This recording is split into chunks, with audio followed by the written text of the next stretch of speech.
가는 우리나라에 영향을 주는 기단, 그리고 나는 이 중 기단이 우리나라로 이동하는 동안 기단 하부에 기온과 수증기압의 변화를 나타냈고요. A는 한랭 건조한 시베리아 기단이 되죠. 겨울철에 우리나라에 영향을 주는 기단이 되는 거고요. B는 한랭다습한 오츠케 기단, 초여름이나 혹은 이제 가을철에 영향을 주는 기단이 되는 거고, C는 양쯔강 기단. 양쯔강 기단은 온난 건조하죠. 봄과 가을에 우리나라에 영향을 주고요. 또한 양쯔강 기단에 의해서 황사 현상이 또한 자주 발생하게 되죠. D는 우리나라 한여름에 영향을 주는 고온 다습한 북태평양 기단이 되고요. 오른쪽 이제 그래프를 보시면요. 기단의 발생지는요, 기온이 낮은 지역이었나 봐요. 그리고 기단이 이동을 하면서 그 지역의 성질에 따라서 변질이 되죠. 그래서 기온이 계속 상승을 했고, 그렇다는 얘기는요, 기온이 낮은 고緯도에서 기온이 높은 저緯도로 기단이 이동하고 있다는 이야기가 되겠네요. 또한 수증기압을 볼까요? 수증기압이 이동함에 따라서 점차 또한 증가를 하고 있죠. 수증기압이 높아졌다는 얘기는요, 수증기 공급이 이루어졌다는 얘기고, 그리고 대륙에서 해양 쪽으로 이단하는 기단임을 알 수가 있겠네요. 따라서 이 기단은요, 한랭 건조한 시베리아 기단이 되는 거고요. 겨울철에 남쪽으로 확장되면서 황해바다를 지나면서 열과 수증기의 공급에 의해서 기온도 상승하고, 그리고 수증기압도 증가하는 기단으로 변질이 된 거죠. 이때 하층부가 가열이 되기 때문에 대류가 활발하게 일어나겠죠. 그래서 하층부가 매우 불안정해지는 거고요. 보기 기억, 나와 같은 변화가 잘 나타나는 기단은 그렇죠, A, 시베리아 기단이 되는 거고요. 니은, 나에서 기단은 이동하는 동안 점점 안정해지는 게 아니라 하층부의 가열에 의한 대류 때문에 불안정해진다라고 표현을 하셔야 되고요. 디귿, B기단, 오츠케 기단이죠. 우리나라 영서지방에 고온, 건조한 바람을 불게 한다. 네, 오츠케 기단이요, 초여름에 동해에서요, 태백산을 넘어오면서 단열 감률 현상에 의해서 영서지방에 고온, 건조한 바람을 불게 해요. 그래서 정답은 기억과 디귿. 장마전선이 북상하고 있는 한반도 주변 지역에 어느 날 새벽 3시에 민공위성에서 촬영한 것을 나타냈다라고 나타내고 있고요.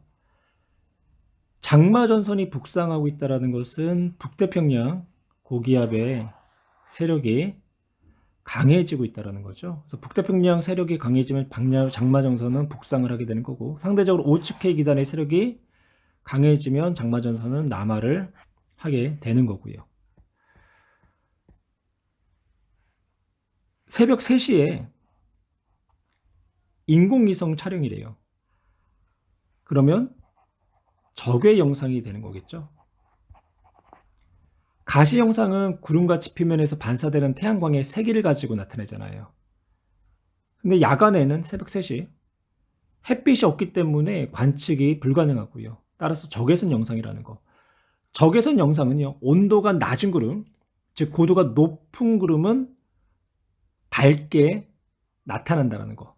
그러면 A를 보시면요, 구름이 이런 형태로 나타나고 있는 거죠. 그러면 A 지역이 장마전선이 걸쳐 있는 부근이다라는 것을 확인할 수가 있겠네요. 장마전선은요, 초여름에 오츠케 기단에 의한 한랭전선하고요, 그리고 북태평양 기단에 의한 온난전선이 서로가 세력에 의해서 합쳐지는 거죠. 그래서 정체가 되는 거고, 이때 온난전선은요, 강수구역이 전선에 앞쪽에 형성되고요. 한랭전선은 강수구역이 전선의 뒷면에 형성이 되기 때문에 구름을 중심으로 전선은 아래쪽에 위치를 하고 있다라는 거. 보기를 볼까요? 장마 전선은 A 지역 구름의 그렇죠. 남쪽 경계선에 위치를 하는 거고요. 니은 B 지역의 기단의 세력이 확장되면 전선이 북상한다. 그렇죠. B 지역은 북태평양 기단이 되는 거죠. 북태평양 기단의 세력이 강해지면 전선은 북상을 하는 거고, 상대적으로 오츠케 기단의 세력이 강해지면 기단은 남하를 하는 거죠. 그래서 니은 옳은 내용이 되겠네요. 디귿 이 영상은 가시광선 영역에서 촬영한 게 아니라 적외선 영역에서 촬영을 하게 된 거고요. 따라서 정답은 기억과 니은. 가는 지상 1지도를 나는 A, B 시점의 풍향과 풍속을 나타냈어요. 북반구에서 온대 저기압이 진행함에 따라서 풍향의 변화를 한번 나타내 볼 텐데요. 북반구 저기압은 반시계 방향으로 바람이 불어 이제 들어오죠. 그래서 반시계 방향을 표현하지 않을 거고요. 저기압 중심으로 바람이 들어오는 방향을 한번 표현해 볼게요. 그러면 온난전선 앞쪽에서는 저기압 중심으로 바람이 불어 들어오기 때문에 남동풍이 되는 거고요. 그리고 온난전선과 한랭전선 사이에서는요, 바람이 남서쪽에서 불어 들어오죠. 그리고 한랭전선 뒷면에서는 북서쪽에서 바람이 불어 들어오게 되는 거고, 그리고 이제 위쪽에서는 바람이 이런 형태로 들어오겠죠. 이런 식으로. 그래서 북동풍이 부는 거고. 그러면 태풍의 이제 진행 방향을 중심으로, 태풍이 아니라 온대 저기압의 진행 방향을 이제 중심으로, 진행 방향의 아래쪽 방향은요, 풍향이 남동, 남서, 그리고 이제 북서쪽으로 풍향이 변하기 때문에 풍향의 방향은 시계 방향이 되는 거죠. 그래서 이런 형태로 온대 저기압이 지나갔을 때 세종시는요, 저기압의 아래 방향, 즉 진행 방향이 아래쪽이기 때문에 시계 방향으로 풍향이 변하는 거고요. 서울시 같은 경우는 남동, 북동, 북서로 풍향이 변하기 때문에 진행 방향의 위쪽은 반시계 방향으로 풍향이 변한다. 근데 온대 저기압뿐만 아니라 태풍의 진행 경로도 마찬가지로 태풍의 중심이 진행할 때 오른쪽은 풍향이 시계 방향으로, 왼쪽은 반시계 방향으로 변하는 거죠. 그래서 저기압의 중심으로 바람이 불어 들어오기 때문에 진행 방향의 오른쪽은 온대 저기압이 됐든 태풍이 됐든 시계 방향으로 풍향이 변하고요. 그리고 진행 방향의 왼쪽은 태풍이 됐든 온대 저기압이 됐든 반시계 방향으로 풍향이 변하게 된다. 그러면 이제 그림으로 넘어갈까요? 왼쪽에 C는요, 남동풍이 부는 위치가 되는 거죠. 그러면 나에서 C는 여기 위치가 되겠네요. 그리고 B는 남서풍, 그러면 위치 여기, 그리고 A는 북서풍이 불기 때문에 여기 위치가 되겠네요. 기억 볼까요? 기압은 B가 A보다 높다. B의 위치와 A의 위치를 비교했을 때 A는요 1008헥토파스칼 쪽에 가깝고요. 그리고 B는 1012헥토파스칼 쪽에 가깝죠. 그렇다는 얘기는 B가 A보다 저기압 중심으로부터 거리가 멀어졌기 때문에 기압이 더 높다라고 이야기할 수 있고, 니은 C의 풍속 볼까요? C는 풍속이 5m/s보다 풍속이 작지요. 그래서 5m/s보다 빠르다가 아니라 느리다라고 표현을 하셔야 되고요. 다음, 온난전선이 C를 통과하는 동안, 그러면 온난전선 C의 위치는요, 진행 방향의 아래쪽 방향이 되는 거죠. 즉 진행 방향의 오른쪽 방향. 그러면 시계 방향으로 풍향이 변하겠네요. 그래서 디귿은 옳지 않은 내용이 되는 거고, 한번 비교해 볼까요? C는 처음에 남동풍이 불겠죠? 그리고 이제 B의 위치가 이동하기 때문에 남서풍. 그러면 남동풍에서 남서풍으로 풍향이 변한다. 그러면 시계 방향이 되는 거고요. 따라 정답 기억. 가와 나는 우리나라를 지나는 온대 저기압의 위치를 12시간 간격으로 나타냈고요. 관측 지점 A는요, 가에서는 온난전선과 한랭전선 사이에 위치하고 있고요. 나에서는 한랭전선의 뒤쪽에 위치하고 있죠. 보기 기억. 저기압의 세력이 가가 나보다 약하다. 저기압의 세력이 약하다라는 것은 상대적으로 기압이 높다라는 의미를 포함하고 있어요. 가에서 A는요, 기압이 1016과 1020 사이에 위치해 있고요.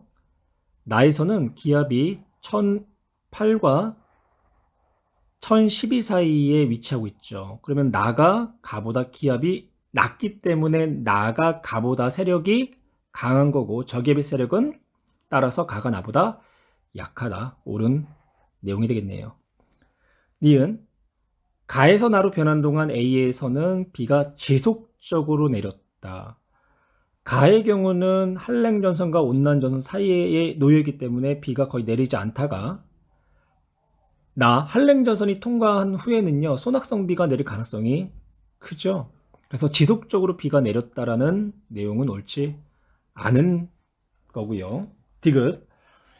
우리나라를 지나는 온대 저기압은 여름철보다 봄철에 형성되기가 쉽다. 온대 저기압은요, 찬 기단과 따뜻한 기단이 만나는 한 60도 부근의 한대 수렴대에서 잘 형성이 되고요. 여름철에는 한대 수렴대가요, 고緯도로 북상하게 되고요. 그리고 우리나라는 고온 다습한 기단이 북태평양 기단에 세력에 놓이게 돼 있어요. 이에 이제 비해서 봄철에는 한대 전선대가 우리나라 부근까지 남하를 해요. 그래서 우리나라를 지나는 온대 저기압이 여름철에 비해서 형성되기가 쉬운 거죠. 그래서 따라서 디귿, 온대 저기압은 여름철보다 봄철에 형성되기가 쉽다. 정답은 기억과 디귿. 그림은요, 태풍이 대한해협을 통과하는 동안에 이제 시각에 따른 태풍의 중심 위치를 나타냈고요. 나는 이 태풍의 영향을 받는 어느 관측소에서 관측한 풍향과 풍속을 나타냈대요. 이 관측소가 풍향이 시계 방향으로 변하게 되면 태풍의 진행 경로의 오른쪽에 위치한 관측소가 되는 거고, 반시계 방향으로 변하게 되면 태풍의 진행 경로의 왼쪽에 위치하는 관측소가 되겠죠. 나에서 시각에 따른 풍향을 살펴보니까요, T1일 때는 북동풍이 이제 불고 있고요. 그리고 T2일 때는 북서풍이, 그리고 T3일 때도 북서풍이 부는데 더 서쪽에서 치우친 바람이 불어 들어오는 거죠. 그래서 1번, 2번, 3번이라고 표현할게요. 그래서 풍향은 반시계 방향으로 변하고 있네요. 그래서 이 관측소는 태풍의 진행 경로의 왼쪽, 즉 안전 반원에 위치해 있다라고 이야기할 수 있고, 보기 T1과 T3일 때 두 풍향의 방향은 180도이다. 180도는 안 되죠. 90도보다는 큰데 180도보다는 각이 작아요. 그래서 기억은 옳지 않은 내용. 니은 관측 지점은 태풍 진행 경로의 반시계 방향으로 풍향이 변했기 때문에 왼쪽에 위치한다. 즉 안전 반원에 위치한다. 옳은 내용. T3 이후 태풍 중심 기압은 높아졌다. T3 이후에요, 태풍이 소멸이 됐죠. 태풍은 저기압에 해당하잖아요. 그래서 중심기압이 낮을수록 강하고요, 중심기압이 높을수록 약해요. 그러니까 따라서 T3을 이제 통과한 태풍이요, 곧바로 소멸했단 말이에요. 그러면 태풍은 T3 지점을 지나면서 세력이 약화가 되었다. 즉 중심기압이 점점 높아졌다라고 이야기할 수 있고요. 따라서 디귿도 옳은 내용. 정답은 니은과 디귿. 태풍 중심의 이동 경로와 예상 경로를 24시간 간격으로 나타냈고요. 태풍이 진행하는 동안 관측된 중심 기압과 중심 부근 최대 풍속을 나타냈어요. 열대 해상에서 형성된 태풍이 다량의 수증기와 열을 운반하는 역할을 하죠. 그래서 북쪽으로 이제 태풍이 이동할 때 무역풍대와 편서풍대의 바람의 영향에 의해서 포물선 경로로 태풍이 이제 진행을 하게 되는 거고요. 이때 무역풍은요, 북동쪽에서 바람이 불어 들어오거든요. 그래서 북동쪽에서 바람이 불어 들어오기 때문에 태풍의 이동 이제 경로와 이제 대각선의 방향으로 이제 방해하는 이런 역할을 하게 돼요. 그래서 무역풍 때는 태풍의 속력이 상대적으로 이제 느린 거고요. 편서풍대로 넘어오게 되면 편서풍은 남서쪽에서 바람이 불어 들어오거든요. 그래서 태풍의 이동 방향과 남서풍의 이동 방향이 서로가 이제 대각선의 방향으로 같은 방향을 나타내기 때문에 이 편서풍대에선 태풍의 속력이 이제 빨라지게 되는 거죠. 그리고 태풍의 중심 기압과 최대 풍속을 한번 비교해 볼까요? 태풍의 중심 기압이 이제 점점 낮아질 때, 태풍의 중심 기압이 낮아진다는 건 태풍의 세력이 강해진다는 얘기고요. 그에 따라서 태풍의 중심 부근의 최대 풍속도 빨라지죠. 그리고 다시 태풍의 중심 기압이 다시 높아질 때는요, 최대 풍속이 감소하고 있다, 감소한다라는 것을 확인할 수가 있어요. 이제 보기 볼까요? 기억 7월 9일 이후 태풍의 이동 속도는 빨라졌다. 예, 편서풍대로 넘어오면서 태풍의 이동 속도는 빨라졌죠. 이걸 확인할 수 있는 방법은요, 시간에 따른 이동 거리, 즉 24시간 동안 이동한 거리를 비교하면 무역풍대에서는요 이만큼씩을 이동했는데요, 편서풍대에서는요, 즉 7월 9일 이후에는 24시간 동안 이동 거리가 7월 9일 이전보다 더 많은 거리를 이동했기 때문에 이동 속도가 빨라졌다는 것을 확인할 수가 있을 거예요. 기억은 옳은 내용이 되는 거고, 니은 7월 12일 우리나라 서해안은 태풍의 위험반원에 위치할 것이다. 위험반원은 진행 방향의 오른쪽에 되어 있죠. 근데 서해안은 진행 방향의 왼쪽에 속하기 때문에 안전반원에 위치할 것이다 라고 표현을 해야 되겠네요. 디귿 중심기압이 낮을수록 최대 풍속값은 작아지는 게 아니라 중심기압이 낮아질수록 최대 풍속값은 커지고 있죠. 따라 정답은 기억. 가와나는 우리나라를 통과한 온대 저기압과 태풍의 이동 경로를 순서 없이 나타냈대요. 가의 이동 경로는 저위도에서 고위도 쪽으로, 또한 포물선 경로를 따라서 이동한 태풍이 되는 거고요. 나는 서해에서 동으로 이동하고 있죠. 온대 이제 저기압이 되는 거고요. 두 저기압의 공통점에 대한 설명으로 옳은 것은, 첫 번째 공통점, 저위도의 에너지를요 고위도로 운반하는 역할을 하는 거고요. 즉 열 수송하는 역할을 담당을 하고, 두 번째는 우리나라를 지나는 동안은 편서풍의 영향을 받는다라는 거. 그래서 방향이 서에서 동쪽으로 이동을 하겠죠. 또한 진행 방향에 따라서 오른쪽이 시계 방향으로 풍향이 변하고 진행 방향의 왼쪽이 반시계 방향으로 풍향이 변하게 된다는 거. 이제 보기 기억, 전선을 동반한다. 태풍은 전선을 동반하지는 않죠. 그래서 기억은 공통점이 될 수 없고요. 니은 우리나라를 지나는 동안은, 그렇죠, 둘 다 편서풍의 영향을 받고, 그리고 디귿 우리나라를 지난 동안 A 지점의 풍향은 진행 방향의 오른쪽, 그래서 시계 방향으로 변하는 거고요. 따라서 정답은 니은과 티귿. 가는 어느 해 우리나라에 영향을 미치는 황사가 발원한 3월 4일의 일기도, 그리고 나는 3월 4일에서 8일 사이에 백령도에서 관측한 황사 농도를 나타냈대요. 황사는 모래먼지가요, 저기압에 의한 상승 기류를 타고 올라와서 편서풍에 의해서 이제 한반도로 이제 이동을 하겠죠. 그리고 고기압이 형성된 지역, 즉 하강 기류가 발생한 지역에 황사에 영향을 크게 줄 거예요. 보기 볼까요? 기억. 가에서 황사의 발원지는 B 지역보다 A 지역일 가능성이 크다. B 지역보다 A 지역일 가능성이 크다라는 것은 A 지역이 B 지역보다 더 고기압이다라는 이야기가 되는 거죠. 그러면 A하고 B의 기압을 한번 살펴볼까요?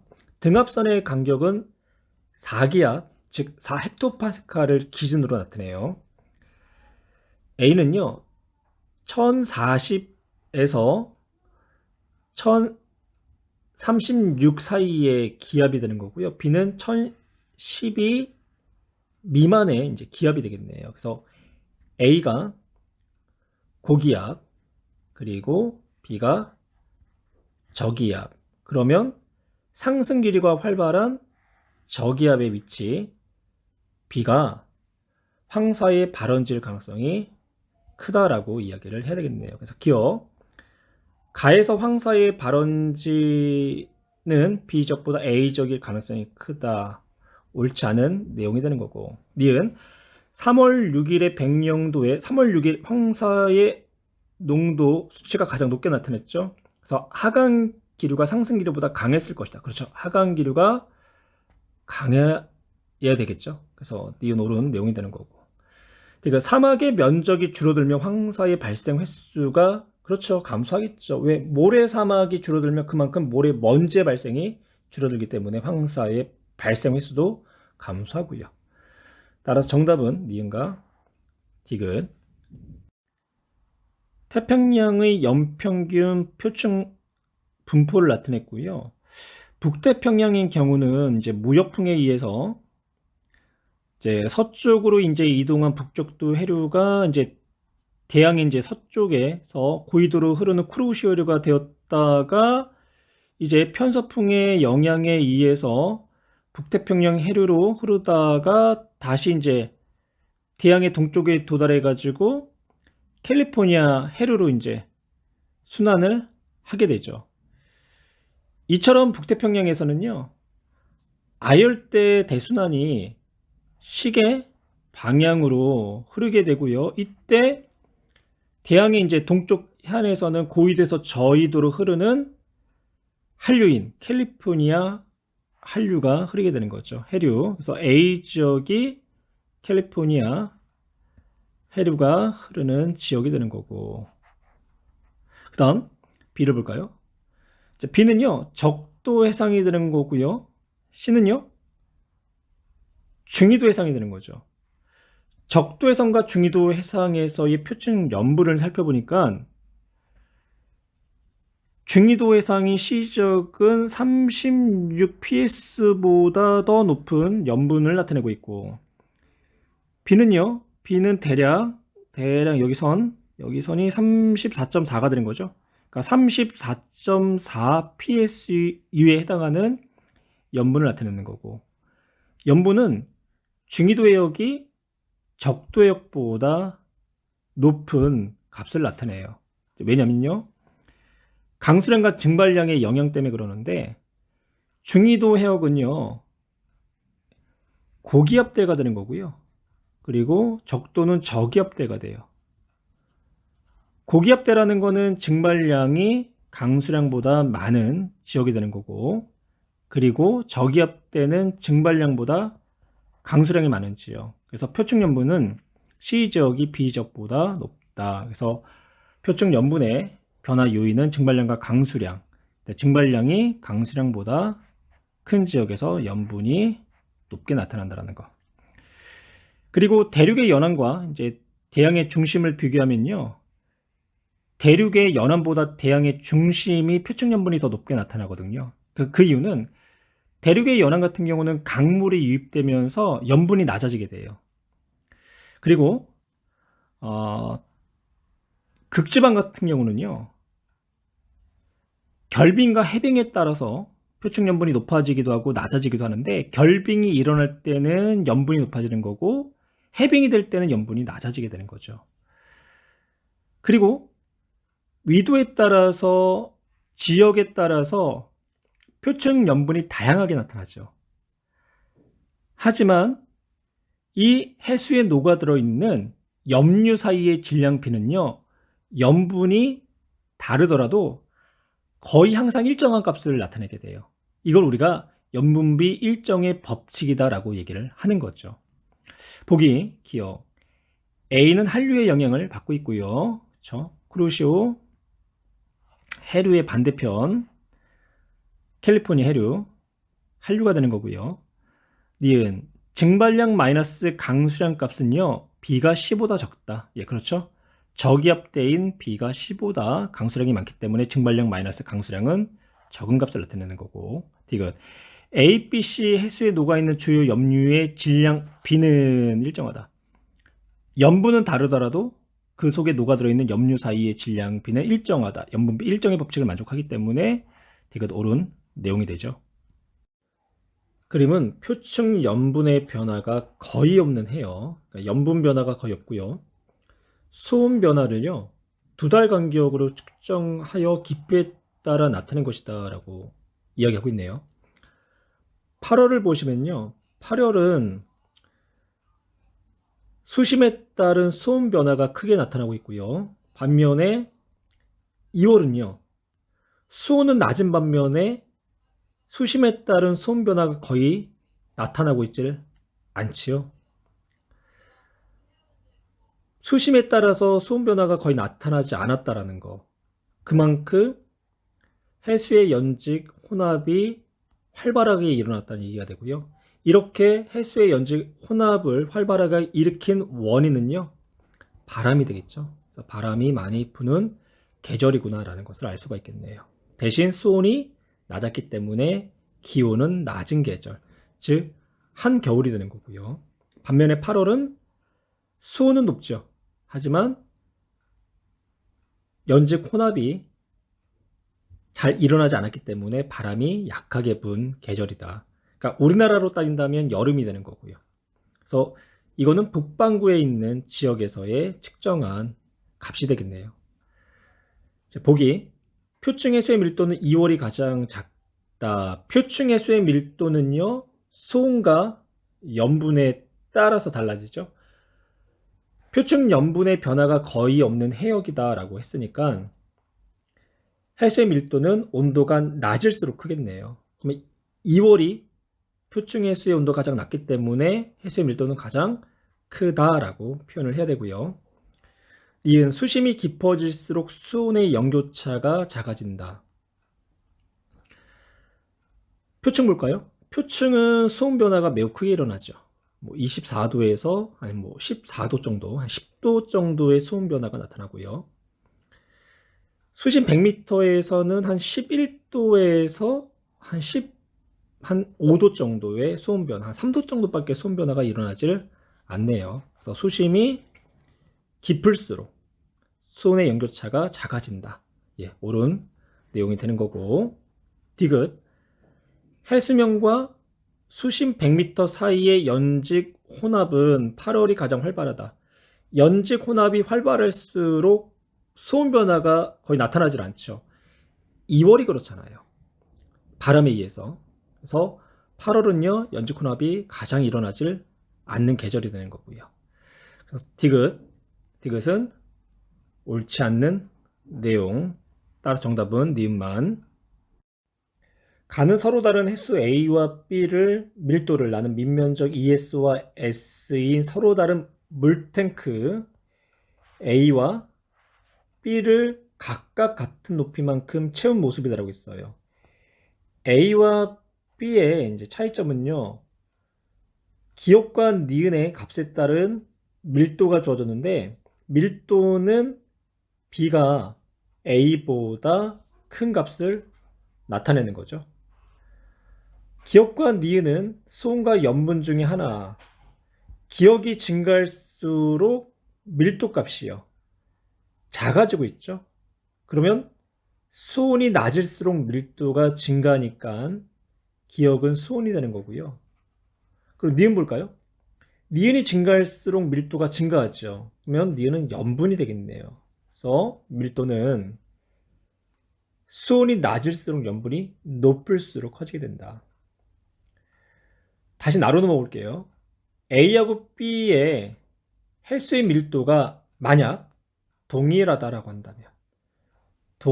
한다면 같은 면적을 누르고 있는 수압은 어떻게 될까요? 같을 거예요. 왼쪽에 ES인 면적을요 반으로 한번 나눠볼까요? 그러면 같은 S라는 면적을 누르는 물의 량은 서로가 다 같죠. 그래서 꼭지를 열어도, 즉 칸막이를 열어도 해수의 흐름은요 A에서 B로 혹은 B에서 A로 이동하지 않을 거예요. 그런데 밀도가 B가 A보다 크기 때문에 칸막이를 열게 되면 밀도가 큰 B에서 A 쪽으로 이동할 거고요. 그래서 서로의 단위 면적을 누르는 힘, 즉 압력이 같아지도록 A는 수심이 올라가고 B는 그만큼 수심이 내려가는 현상이 일어나겠죠. 보기 기억. 기억은 수온이다. 옳은 내용이 되는 거고요. 염분은 A가 B보다 높은 게 아니라 낮은 거죠. 그래서 나의 칸막이를 열면 물은 B에서 A 쪽으로 이동해야 된다. 따라서 정답은 기억. 가와 나는 우리나라 동해의 어느 해역의 서로 다른 계절 수온과 염분을 나타냈대요. 가에서 수온과 염분은요 서로가 같은 형태의 그래프를 나타내고 있고요. 나에서는 수온과 염분이 수심에 따라서 서로가 반대되는 형태의 그래프를 나타내고 있죠. 가와 나에서 혼합층의 두께를 한번 비교해 볼까요? 혼합층의 두께는 가가 나보다 더 두껍죠. 가는 한 수심 한 100m 언저리까지. 근데 나는 혼합층이 거의 나타나질 않았어요. 혼합층의 두께는요 바람의 세기의 영향을 받죠. 그래서 가가 나보다 바람이 더 강한 계절이라는 얘기고요. 또 표층 수온은 가가 대략 10도보다 조금 더 되고요. 나는 한 3, 4도 정도가 되죠. 그래서 나가 수온이 높은 계절, 나가 여름, 그리고 가는 겨울인 계절이 되겠네요. 표층 염분을 한번 비교해 볼까요? 표층 염분. 표층 염분은요. 가의 경우는 34.5 ps유쯤 되죠. 그것보다 조금 작지만. 그리고 나에서의 표층 염분은 33.0에서 33.5 사이. 그래서 표층 염분은 겨울철인 가가 여름철인 나보다 더 높다. 표층 염분이 가가 더 높은 이유는요. 나인 여름철은 우리나라에 장마와 태풍이 북상을 하잖아요. 이때 많은 강수에 의해서 증발량보다 강수량이 많기 때문에 여름철에 표층 염분이 낮은 거고요. 또한 여름철에는 강물의 유입이 일어나죠. 하지만 겨울철에는 시베리아 고기압의 영향에 의해서요 건조해요. 그러니까 강수량이 적다라는 거죠. 대신 증발량은 많은 거고 또 강물이 얼기 때문에 담수의 유입이 또 적게 나타나요. 그래서 표층 염분은 겨울철인 가가 여름철인 나보다 높게 나타난다. 다음 표층 수온을 볼까요? 표층 수온은 여름철인 나가 겨울철인 가보다 높게 나타나는 거고요. 보기 기억. 혼합층은 가가 나보다 두껍다. 옳은 내용. 니은 증말량 빼기 강수량 값은요 표층 염분으로 나타낼 수 있죠. 가가 나보다 그렇죠 크다. 디귿 표층 해수의 밀도. 표층 해수의 밀도는요 수온이 낮을수록 그리고 염분이 높을수록 해수의 밀도가 커지겠죠. 그러면 가가 나보다 수온이 낮고 염분이 높기 때문에 표층 해수의 밀도가 더 크다라고 이야기할 수가 있겠네요. 따라 정답은 기억과 니은과 디귿.